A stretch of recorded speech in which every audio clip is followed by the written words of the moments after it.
आज बात करेंगे कैप्रिकॉर्नस ट्रांजिट 2025। कैप्रिकॉर्नस या कैप्रिकॉर्न, इसका मतलब है मकर, और ट्रांजिट का मतलब होगा संक्रांति।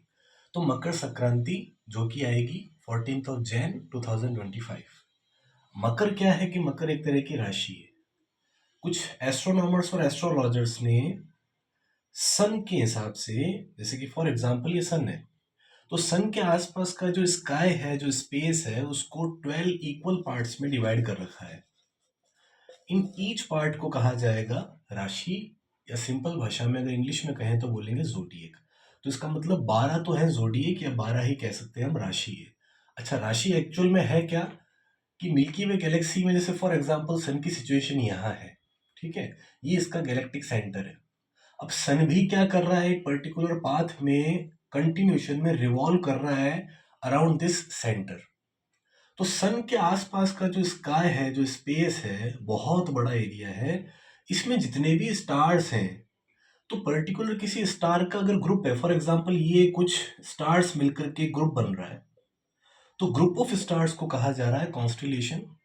और अगर वो स्पेसिफिकली प्रॉपर अगर उसको डिवाइड कर दिया जाए या उसको समझा जाए, उसके डिज़ाइन को किसी एनिमल से या ह्यूमन से रिलेट कर दिया जाए, तो उस हिसाब से पुराने ज़माने के जो एस्ट्रोलॉजर्स थे, जो ऋषि मुनि थे, उन्होंने 12 पार्ट्स में, या कह सकते हैं कि 12 जोडिएक्स में या 12 राशियों में उस पर्टिकुलर स्पेस को डिवाइड कर दिया 360 डिग्री एंगल के हिसाब से। फॉर एग्जांपल जैसे ये सन है, इसके आसपास का जैसे ये स्पेस है, तो इसको इक्वल 12 पार्ट्स में डिवाइड कर रखा है, यानी कि हर पार्ट के पास में 30 डिग्री का एंगल बनेगा। तो ये हो गई 12 राशियां। उन 12 राशियों में से 9वें नंबर की जो राशि है वो है धनु राशि। 10वें नंबर की जो राशि है वो है मकर राशि, और 11वें नंबर की राशि है कुंभ राशि। ऐसे करके टोटल 12 है। फिलहाल बात करेंगे 3 की। तो राशि का मतलब मैंने बता दिया कि सन के आसपास का जो एरिया है, जो स्पेस है, उसको 12 पार्ट्स में डिवाइड कर रखा है। और ये डिवीजन जो है, या ये जो सेपरेशन है, ये इमेजिनरी सेपरेशन है, ठीक है। तो अब बात करेंगे इसमें ट्रांजिट की। ट्रांजिट का मतलब यहाँ पे होगा संक्रांति। संक्रांति का मतलब ऐसे समझ सकते हैं कि सन किस कॉन्स्टिलेशन के सामने से गुजर रहा है, इसलिए सन के लिए बोल दिया सूर्य, और गुजरने को कह दिया गोचर करना। इंग्लिश में इसी को कहा जाएगा सोलर ट्रांजिट। यानी कि सन जो है वो अपने टोटल मोमेंट में हमेशा कुछ ना कुछ, किसी ना किसी कॉन्स्टिलेशन के सामने से गुजरेगा। अब इसको ऐसे समझ सकते हैं कि जैसे फॉर एग्जांपल साल में 12 महीने हैं। ये अगर 12 मंथ ग्रिगोरियन कैलेंडर के हिसाब से माने तो जैन टू दिसंबर है। लेकिन अगर हिंदू कैलेंडर के हिसाब से माने तो चैत्र से लगा करके फाल्गुन तक होंगे, ठीक है। तो हर महीने में सूरज किसी एक राशि के सामने होगा। इसको ऐसे समझ सकते हैं, फॉर एग्जांपल मैंने जो पहले डायग्राम बना रखा था, इसको एक बार आप ध्यान से अगर देखोगे तो आपको समझ में आ जाएगा कि फॉर एग्जांपल ये जो महीना था, पोष का महीना, इस महीने में सन की जो लोकेशन थी वो ऐसे थी कि अगर कोई इंसान धरती पे खड़ा है, ठीक है, और अगर वो स्काई में सन को देख रहा है, तो सन के जस्ट पीछे की तरफ या इसके सामने की तरफ बैक साइड में जो राशि होगी वो कौन सी राशि हो जाएगी, धनु राशि। तो ये एक तरह का इमेजिनेशन है। इसको सिंपल भाषा में ऐसे समझ सकते हैं कि अर्थ है, अर्थ के और इन राशियों के जो स्टार्स हैं, जो कॉन्स्टलेशंस हैं, ये पर्टिकुलर मैंने कहा था 12 राशियां हैं, तो ग्रुप ऑफ स्टार्स है, कॉन्स्टलेशंस है। तो अर्थ के और इन कॉन्स्टलेशंस के बीच में सन होगा, तो ये एक अलाइनमेंट हो जाएगा पर्टिकुलर। तो ऐसे 12 अलाइनमेंट्स होंगे। अब बात करता हूं मैं मकर संक्रांति की। मकर संक्रांति का मतलब यहाँ पे ये होगा कि सन अभी फिलहाल तो था, यानी कि अभी रहेगा 13 जनवरी तक तो रहेगा वो धनु राशि के सीध में। सीध का मतलब होगा उसकी अलाइनमेंट में होगा, ठीक है। धनु राशि को इंग्लिश में कह देंगे सैगिटेरियस। महीना चल रहा है पोष का। अब जब ये महीना बदलेगा तो ये महीना बदलेगा माघ महीने में। माघ महीने का मतलब शुरू हो जाएगा 14 जनवरी से। तो ये जो ट्रांजिट होगा, ट्रांजिट का मतलब अब ये सन अपनी लोकेशन थोड़ी सी चेंज करेगा, और लोकेशन चेंज करने का मतलब यहाँ पे है कि मिल्की वे गैलेक्सी में सन अभी यहाँ था तो थोड़ा आगे सरक गया, क्योंकि सन की जो स्पीड है मिल्की वे गैलेक्सी में वो है 230 किलोमीटर पर सेकेंड की स्पीड है। सूरज इस स्पीड से भाग रहा है मिल्की वे गैलेक्सी में, और भागते हुए सूरज को रोटेट कर रहा है धरती। अगर इसको ऐसे समझें तो देखो, नेक्स्ट मैं बता रहा था आपको कि इसमें किस तरह से लोकेशन होगी सन की मिल्की वे गैलेक्सी में। मैं सिंपल सी भाषा में समझा रहा हूँ कि मिल्की वे गैलेक्सी अपने आप में खुद रिवॉल्व हो रही है,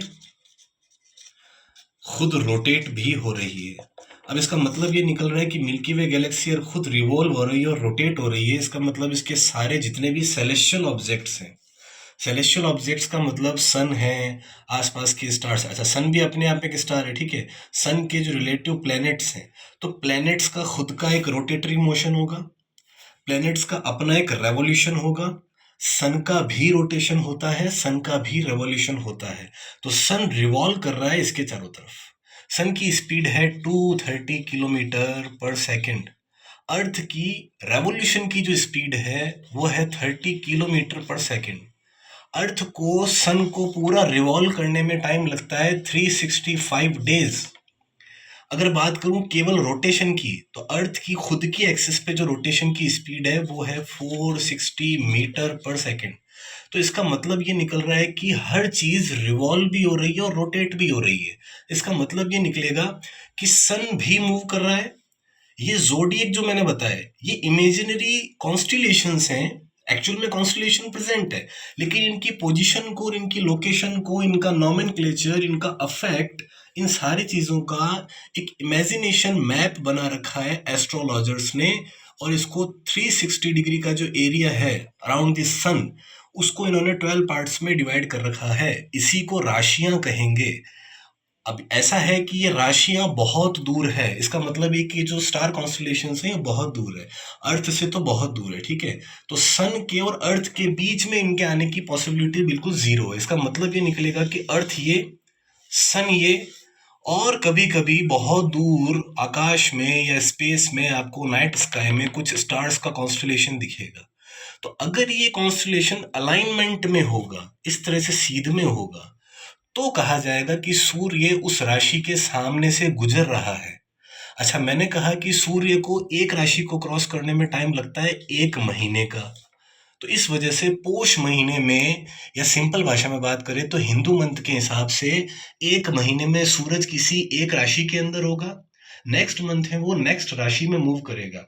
इसी वजह से मकर संक्रांति का मतलब ये बना कि फिलहाल जो अर्थ ये सिचुएशन में है, यहाँ सन है, यहाँ अगर मैं बोलूं कि धनु राशि थी, धनु राशि के स्टार्स थे, यहाँ मकर राशि के स्टार्स हैं, इन द सेंस कि स्टार्स का ग्रुप है, और उसके बाद में यहाँ कुंभ राशि के स्टार्स का ग्रुप है। तो फिलहाल पिछले महीने तक, या कह सकते हैं कि 13 जनवरी तक जो अलाइनमेंट होगा वो इस तरह से होगा। अब अगले मकर संक्रांति क्यों बोला, मकर यानी कि मकर राशि, यानी कि अलाइनमेंट ऐसे होने वाला है, ओके। और उसके नेक्स्ट मंथ में अलाइनमेंट हो जाएगा इस तरह से, यानी कि अर्थ की भी कंडीशन चेंज हो रही है। अर्थ यहाँ आ जाएगी तो अलाइनमेंट ऐसे हो जाएगा, अर्थ यहाँ थी तो अलाइनमेंट ऐसे था, अभी अर्थ यहाँ आ जाएगी। तो सन के एस्पेक्ट में, अर्थ के एस्पेक्ट में, और कॉन्स्टलेशंस के एस्पेक्ट में सबका आपस में एक मूवमेंट चल रहा है, इसलिए इसको मकर संक्रांति बोला। संक्रांति का मतलब यहाँ पे होगा सामने से निकलना।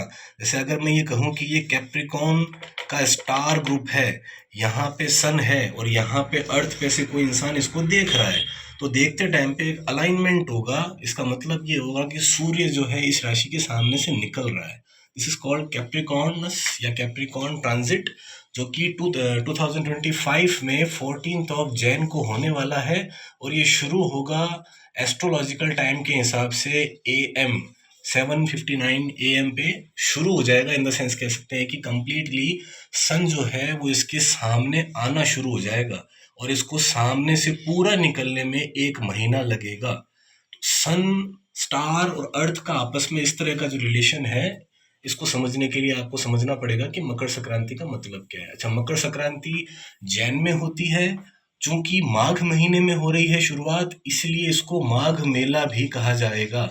और इसी मेले से रिलेट किया जाता है कुंभ को, जो कि कुंभ मेला है। इस बार का कुंभ मेला भी शुरू हो रहा है, अगर आपने ध्यान दिया हो तो 13 जैन से शुरू होगा और 26 फेब तक चलेगा। तो ये 26 जैन से शुरू हो रहा है, इसका मतलब इसका जो फर्स्ट मॉर्निंग बात होगा वो होगा 14 जैन को। यानी कि जब सूर्य मकर राशि में या मकर राशि के सामने से निकलेगा, तो पहली बार जब वो एंटर कर रहा है उस एरिया में, तो उसके फर्स्ट बात को इम्पोर्टेंट माना जाएगा, इसलिए महाकुंभ इस बार हो रहा है 2025 में। इससे पहले ऐसा एपिसोड हुआ था 2013 में। Thank you.